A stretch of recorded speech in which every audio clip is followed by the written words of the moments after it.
Aquí estamos nuevamente en otra entrega de economía y política, política y economía.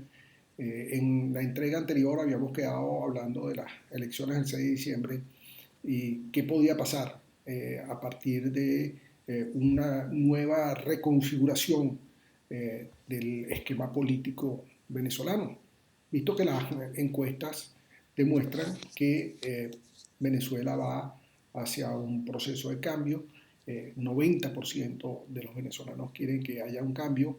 Eso incluye, por supuesto, a los seguidores del gobierno que entienden que la situación que se está viviendo en Venezuela es de bastante precariedad. Hola, Alexander. ¿Qué tal? ¿Cómo están, José Vicente? Bueno, ahí tiene un problema, José Vicente, interesante, porque hay elecciones, la gente quiere cambio, pero si el gobierno pierde la Asamblea Nacional, de todas maneras tiene el gobierno en sus manos. No sería bueno que el gobierno perdiera las elecciones y entonces él simplemente renuncie por razones obvias de que la opinión pública no lo desea. Bueno, fíjate que evidentemente una derrota del gobierno en la Asamblea Nacional denotaría una pérdida de apoyo de base popular. Sin embargo, bueno, hay que seguir reconociendo que el gobierno ha sido legítimamente electo, que entraría entonces el Ejecutivo Nacional casi que a gobernar en oposición. Gobernar en oposición quiere decir que son minoría, que tienen poca base de sustentación y eso los obligaría a varios escenarios. Uno de los escenarios es sentarse a negociar con todos los actores políticos del país para ver qué medidas se pueden tomar, qué medidas se pueden acordar para echar adelante el país en una situación bastante crítica. Yo creo que en los últimos 58 o 60 años no ha habido una situación tan grave como la que está viviendo Venezuela en este momento. Pero fíjate que las encuestas hablan de un rechazo inmenso a Maduro, al gobierno, al poder ejecutivo. Se puede leer que políticamente también la gente quiere salir de del dominio sobre la Asamblea Nacional por parte del partido de gobierno. Sí. Pero quien queda mal parado, entonces, al final de este proceso electoral es el propio presidente. En regímenes democráticos con alternatividad parlamentaria, del gobierno sale del parlamento, en condiciones de esta naturaleza, el gobierno simplemente renuncia. Sí, Eh, ahora fíjate que hay aquí una situación donde también hay algún tipo de confusión. Lo primero que hay que decir es que Maduro es electo presidente para terminar el periodo electoral, el periodo presidencial en el cual fue electo Chávez. Es decir, no es que a partir de abril del año 2013 empiezan los 6 años de Maduro. Él ya tiene ahí un desgaste de unos 4 meses, que es cuando Chávez tuvo que haber asumido la presidencia de la República. El Tribunal Supremo de Justicia dio una continuidad, pero de cualquier forma la contabilidad empieza ahí, en enero del año 2013. Eso quiere decir que en enero del año 2016 Maduro estaría en la mitad de su mandato y por lo tanto a partir de enero de 2016 Maduro entra dentro de la fase de ser revocable, es decir, de que se proceda a un referéndum revocatorio y que él tenga de perderlo que salir del poder por la puerta trasera.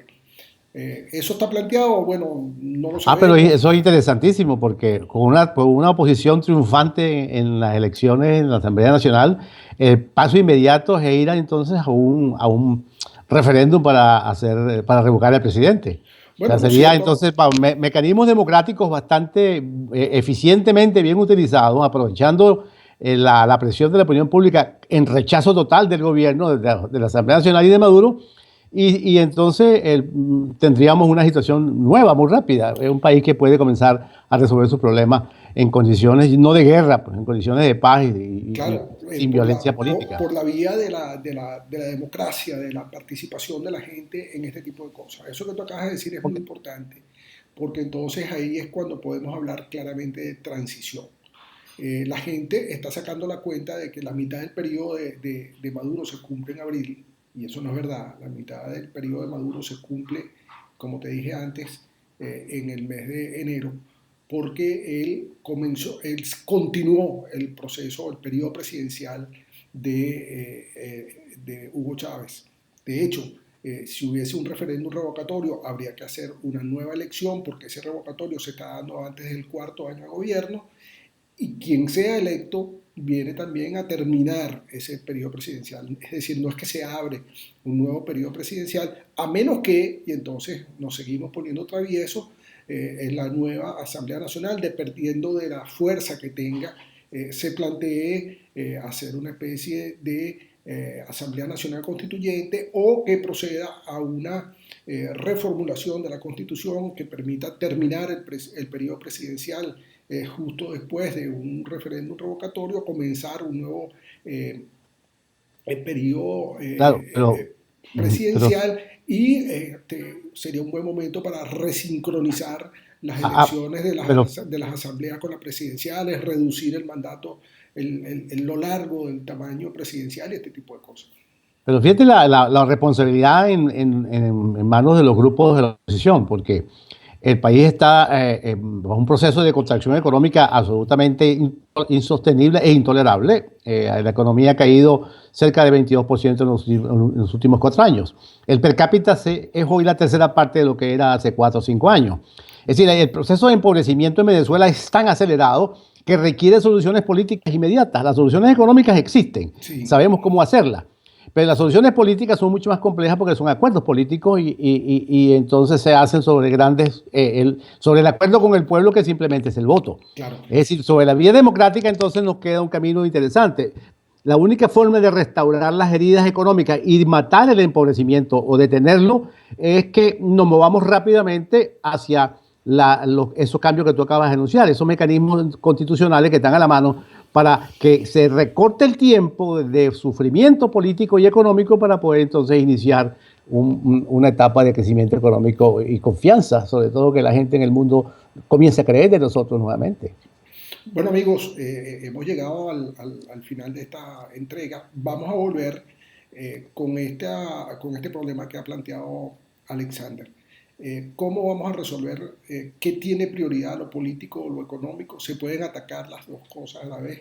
Esa es la precariedad de la estabilidad política en Venezuela que estamos viendo cuando tenemos muchos problemas que resolver al mismo tiempo. Hasta una próxima oportunidad.